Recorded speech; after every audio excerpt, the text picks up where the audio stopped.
اس میں جو کچھ قرآن نے دیا ہے، جو آج بھی انسان کی رہنمائی کے لیے بہترین نظام ہے، اس نظام کو ہم سمجھیں، اسے دنیا کے سامنے پیش کریں، تب در حقیقت قرآن مجید کا اعجاز سامنے آئے گا۔ یہ دو پہلو تو میں نے وہ عرض کیے ہیں کہ جو کسی غیر مسلم کو بھی نظر آئیں گے۔ قرآن کا پریزروڈ ہونا، اس کی انٹیگریٹی، اوتھینٹسٹی، یہ چیزیں وہ ہیں کہ جو سب نے مانی۔ قرآن کے ذریعے تاریخ انسانی کا عظیم ترین انقلاب برپا ہونا، یہ وہ بات ہے کہ جو کسی اندھے کو بھی دیکھنی پڑتی ہے۔ اس حقیقت کا اعتراف دشمن کو بھی کرنا پڑتا۔ میں یاد دلا دوں آپ کو، ایچ جی ویلز، آپ نے نام سنا ہوگا، سائنٹیفک فکشن میں اس کا بڑا اونچا مقام ہے، لیکن اس نے تاریخ نسل انسانی پر بھی دو کتابیں لکھی، a short history of the world اور a concise history of the world. Concise history of the world میں وہ شخص حضور کے ذکر پر جب آتا ہے تو میں صرف ذکر کر رہا ہوں، نقل کفر نہ باشد، اس نے حضور کی شخصیت پر بڑے رقیق حملے کیے ہیں، بڑے گھٹیا حملے کیے ہیں۔ حضور کی خاص طور پر تعدد ازدواج کا جو معاملہ ہے، یہ کڑوی گولی ان کے حلق سے اتر نہیں سکتی، اس لیے کہ ان کا آئیڈیل ہے حضرت مسیح اور حضرت یحییٰ، جان دی بیپٹسٹ اینڈ جیسس آف نزارت۔ ان دونوں نے ایک شادی بھی نہیں کی، تجرد کی زندگی بسر کی، لہذا ایک شادی بھی ان کے نزدیک گھٹیا فعل ہے۔ تو حضور نے تو کی ہیں 11 شادیاں، 11 نکاح آپ کے۔ یہ جو کڑوی گولی ہے یہ ان کے حلق سے نیچے نہیں اترتی، اس لیے میں انہیں معذور سمجھتا ہوں۔ تو اس نے اس پہلو سے تو بڑے حملے کیے، لیکن خطبہ حجۃ الوداع کے وہ جملے جو ہے تاریخی، پورے کے پورے اس نے کوٹ کیے، لا فضل لعربی علی عجمی ولا لعجمی علی عربی ولا لأحمر علی اسود ولا لأسود علی احمر الا بالتقوی کلکم بنو آدم وآدم من تراب۔ کسی عرب کو کسی عجمی پر کوئی فضیلت نہیں، کسی عجمی کو کسی عرب پر کوئی فضیلت نہیں، کسی گورے کو کسی کالے پر کوئی فضیلت نہیں، کسی کالے کو کسی گورے پر کوئی فضیلت نہیں سوائے تقوی کے۔ تم سب کے سب آدم کی اولاد ہو اور آدم مٹی سے بنائے گئے تھے۔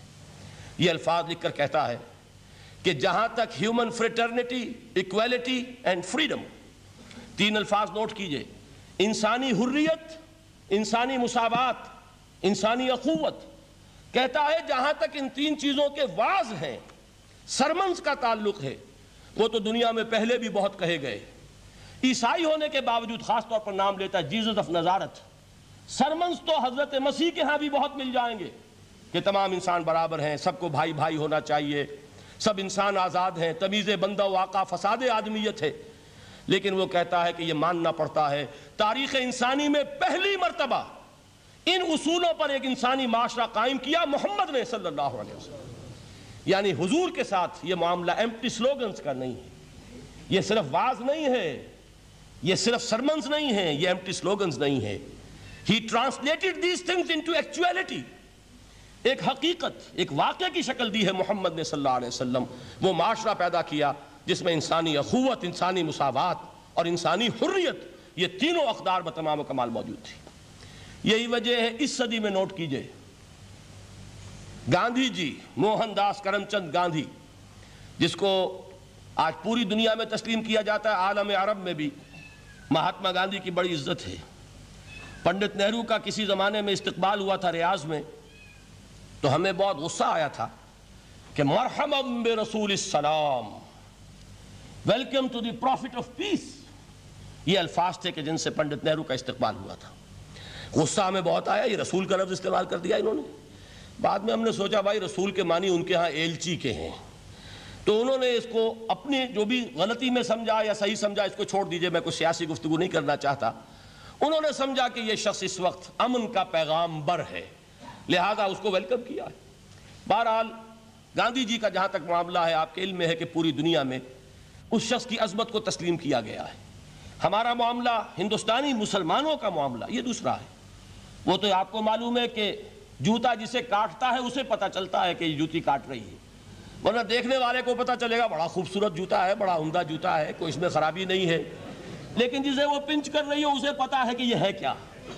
اس اعتبار سے ہمارا معاملہ علیحدہ ہے، لیکن دنیا کو بہت خوبصورت اور بہت ہی اعلیٰ اور بہت ہی اونچی شخصیت ایک نظر آتی ہے۔